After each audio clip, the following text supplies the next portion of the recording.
just remember thinking, like, this is how my life ends. I said, please don't let me die. When I was hearing him say, Joanne, stay with me. They say life flashes before your eyes, and it does.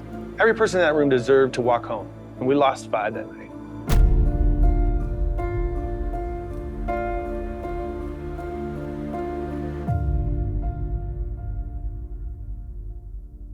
Club Q was really for everybody. I mean, it was for queer people, straight people, everybody. You know, it was a safe place to go and a fun place to go. Club Q was always the most positive space, an uplifting space where every single person in that building was just family.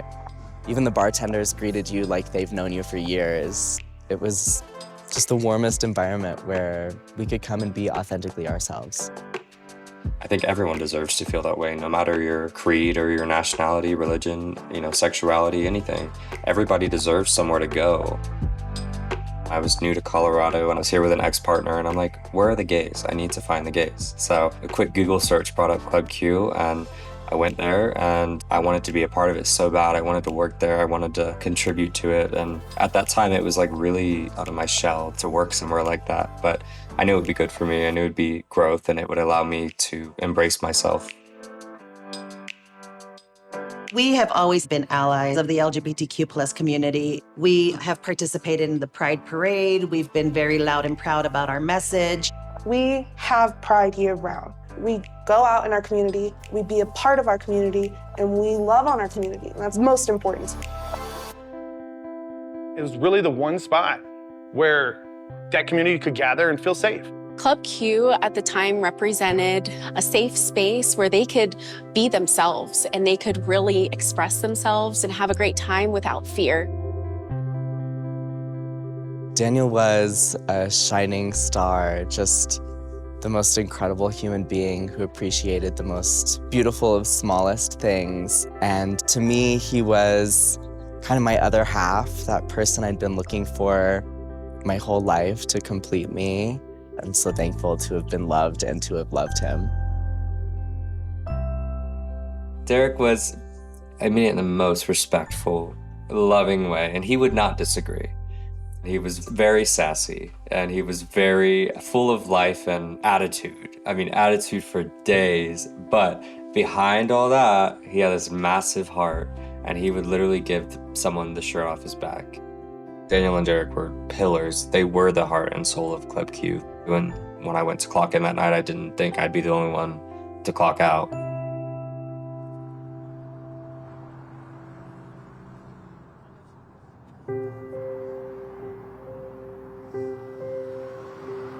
The reason we were at Club Q was because my daughter had a best friend in 2nd grade. My daughter came to the States, never been in America, and the first friend she made was Wyatt, young man in 2nd grade. Both her and him became best friends. We were all there to celebrate not only my birthday, but being together as a community, as a family. It was such a beautiful day. Daniel left flowers backstage for me. The show was one of our most successful shows. The energy in that building was unreal. I remember that night in particular, the energy was just amazing. The show was great. The crowd was amazing. There was a great collection of people. It was a beautiful thing. And meanwhile, I'm sitting at a table with a couple that are best friends with Chip and Joanne. My daughter with her boyfriend, Raymond. They're dancing, everybody's having a good time. It was just smiles and laughter. All 6 of us were truly, truly happy. The best of Club Q. I just enjoyed myself so much that night. I had such a great time. I didn't even care when I got off for once. I was like, we're just vibing, we're just having a good night. Me and Daniel and Derek working.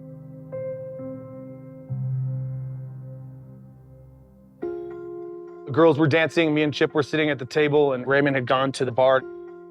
We were dancing on the dance floor and having a good time, and all of a sudden you can definitely tell people were looking up and everything stopped. This will be a command for active shooter. 3430 North Academy Boulevard, Club Q. Active shooter, all units respond, command 4. I heard this loud pop, and I was like, and I turned around, and I saw the shooter like this in the doorway. At that point, I literally was like, oh my God, it's happening. I'm pretty sure I was thinking, like, who is out here being dramatic right now, like clacking a fan? And I wished that's what it was. I just saw this giant silhouette of a person, and I saw explosions coming out of the end of the barrel. I'm a combat vet. I've been to war 4 times. I've been shot at, I've been blown up. Never did I hear this much firepower at the same time. When we go to war, I will shoot at something that I'm aiming at. Pop, pop, pop. I don't just start spraying bullets. That's what I heard. And that's a nightmare. We all got separated, so we were looking for each other. I took off running. I went to the left. I had slipped and my knee shattered. I just immediately ducked down from behind the bar, and I just sat on the ground and like panicked. I was with my husband. He told me to get down and hide behind a table that he had turned over. You could just hear all the screaming. You could smell blood. You could smell the gunfire. Liquor bottles behind me to my left are shattering around me, and there were just shards snowing over me. I kept hearing shots ring out. And I was like, if I lay here, I'm going to die. So I crawled. She told me, Dad, when we were kids, you used to make us low crawl in the dirt and put your face in the dirt. And she said, Dad, that's what I was saying to myself as I was dragging myself out of the dance floor. I taught my kid to low crawl for fun. It wasn't to survive. The patio area was filled. There was a lot of folks in there. I turned back around because I was like, my family's out there. And so I went to go and exit. And when I went to exit,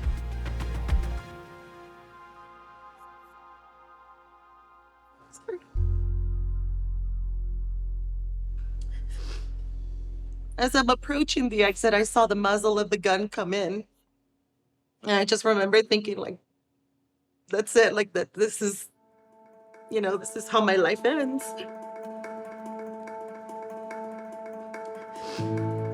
They say that life flashes before your eyes when you think you're about to die. And it does. I had it was the weirdest moment of my life. I had like a million pictures just like going quickly, one after the other, like friends and family and memories and stuff just all coming one after the other. And I just wanted to call my mom. I mean, I desperately wanted to talk to her. I was looking at the back of the shooter. I saw his back. So I ran across the room to stop him, because if you don't stop it, it's gonna continue, right? So we get in an altercation, we end up on the floor. At some point, he decides to try and shoot me with his 9mm. And then I took the weapon from him and started to beat him with that weapon. I truly can't ever get it out of my head, never will. But I know I wasn't doing something that was not needed. It wasn't unnecessary, it was required of me at that moment. By the time I started hearing my dad's voice, he was already with Joanne. And I was hearing him say, Joanne, stay with me. I was like, oh my God, Joanne's dead. Like, she's gone. I was shot 5 times, and my husband was trying to hold my wounds and stop my bleeding. But he didn't have enough hands, of course, to do that. And I could see the fear in his face at that point in time. I didn't know how bad it was. And at that point in time, Rich came over and helped him with my wounds. And, told me it was gonna be okay.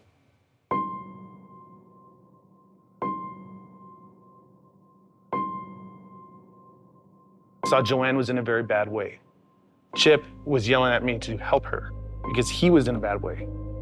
It was very bad. I didn't know she was gonna make it. And I'm telling her, look at me, stay with me, stay with me.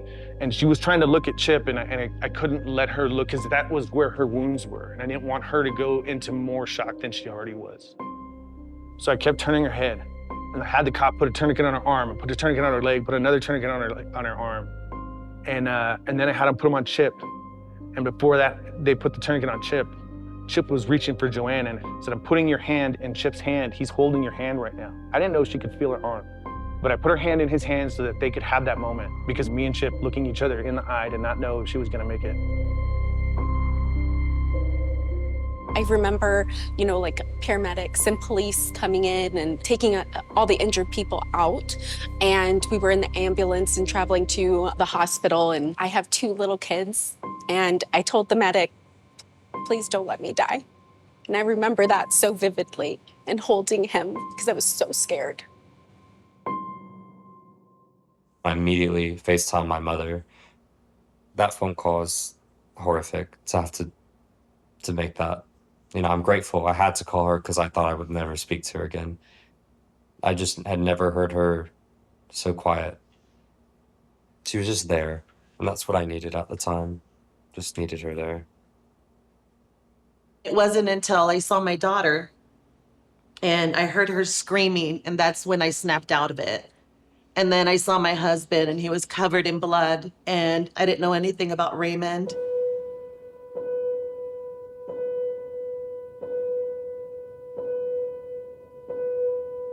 We thought he ran away maybe, took off, scared. The next day, we called every police station, every hospital, everywhere we could. My daughter had me go back to Club Q and then drive the route as if somebody was walking to my house. We walked in the door, and I finally had my wife and daughter at home. And I went upstairs, and I just broke down. I was crying more that I knew at some point we're gonna have to tell my daughter, her boyfriend, her dreams are gone. And we received a call from Raymond's mom, and all I heard was a scream.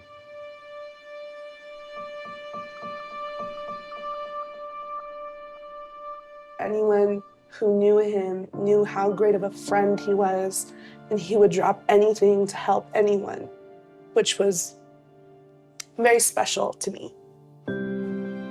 He was just the funniest, most kind-hearted human ever. Right now, the closest I get to him is sleeping. That's all I get. Is if maybe he comes to me in a dream. It's just like it's hard to come to terms with that. And I'm just so grateful I got to spend as much time as I did with him. I'm very thankful for all of our memories.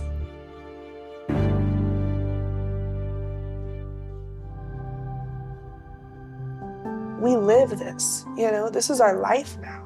We have to go through every day knowing what we know, seeing what we've seen, hearing what we've heard.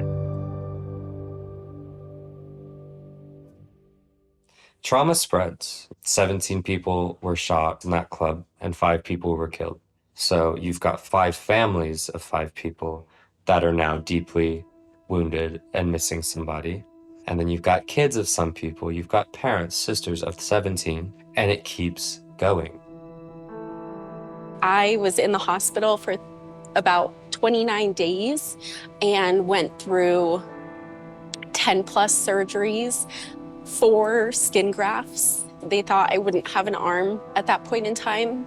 And I still have all of my limbs, and I'm still here. Every person in that room, whether they're gay, straight, trans, queer, every person in that room deserved to walk home. And we lost 5 that night. Profoundly changes you as a human being when you see the people you love in the worst state they can be in. Those traumas live with them forever. So when folks are saying, hey, get over it, you moved on, you don't.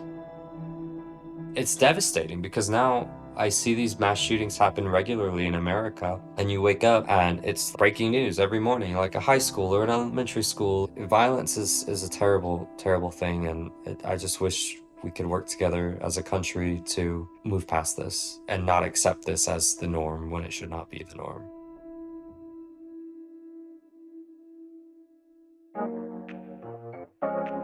Out of the blue, my wife gets a call. The president of the Chargers on the phone. And I'm like, wait a minute, this is my Chargers? Not my Chargers.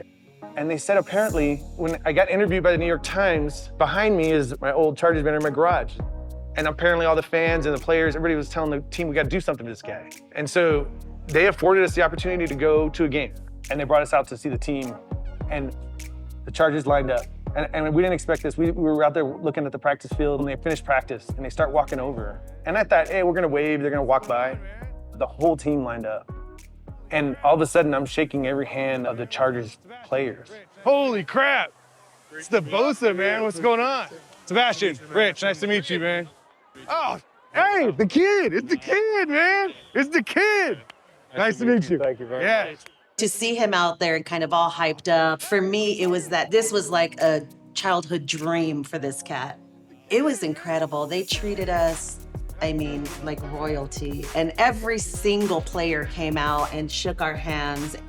And when I get to the end, I turn around and my daughter, she was still in a wheelchair at the time. And she's smiling. I had not seen my daughter smile. We had just buried Raymond 3 weeks before. She hadn't smiled 2 months. She was smiling that day. And the Chargers gave her that. That Sunday, we were in the box seats and I'd never felt that much love because we were just happy. Oh my God, we had so much fun and it gave us a real sense of normal and it was incredible. The entire experience was just outstanding.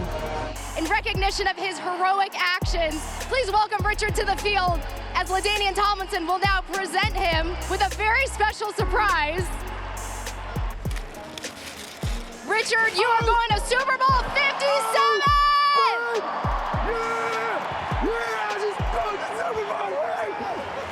Touchdown, baby! I think it was right after halftime that I had gotten a hold of the speakers of that little box. And we were all just like dancing and having so much fun. And it was just like fun. It was just like classic fun. And that's what we needed at that point. I mean, I'm at LT, you know, like that. I was still beside myself. My wife loves the guy. And we grew up watching these guys. And they took care of us when we needed it. I appreciate it. Thank you.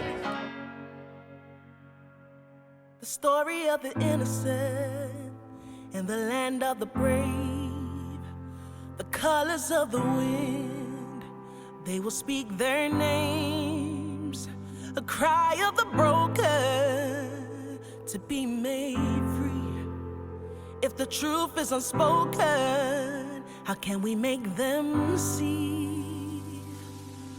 Everybody lives in this little bubble, right? That's my life. That's how I live.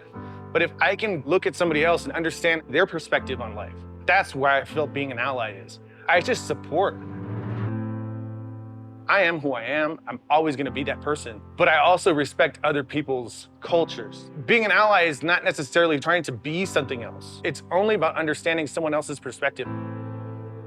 It's very easy to sit inside a room with people who you agree with. It's harder to meet with people that don't agree with you, but it's more important to do so because that is where change happens. We're tired of hurting.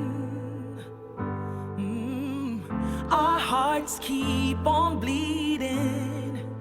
Can't you see? We've tried to have conversations with politicians to help them understand this is what we've gone through and this is what we are asking you to do. In silence, will you stand beside us? This shouldn't be normal. None of this should be normal. Yet everyone is desensitized to it because of the frequency of which it happens and also the people who feel it will never happen to them. It shouldn't have to happen to you for you to understand that this happening at all is unacceptable. Allyship is a word that has definitely been tossed around, I think, very loosely. What's important in allyship is using your privilege to speak out for those who don't have those opportunities. What's critically important and what shows true allyship is using your stance to speak up and say, I'm noticing something wrong. I'm noticing something that's an issue, and I can be the person who brings a voice to the voiceless. That's true allyship. Don't just wave your flag, raise your voice.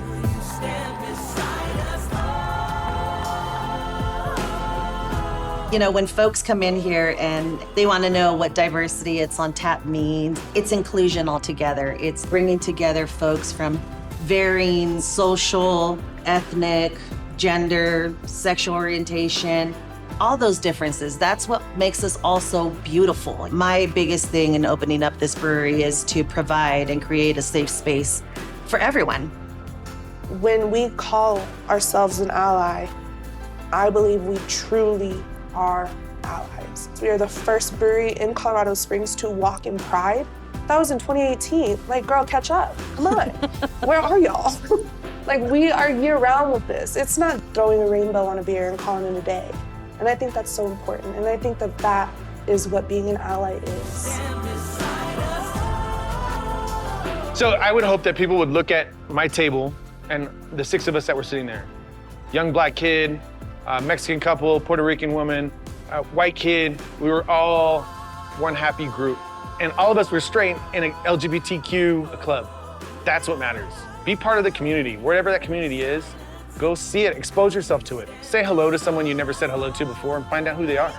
As you probably find out they're not somebody you think they are. And that's something that's good for all of us.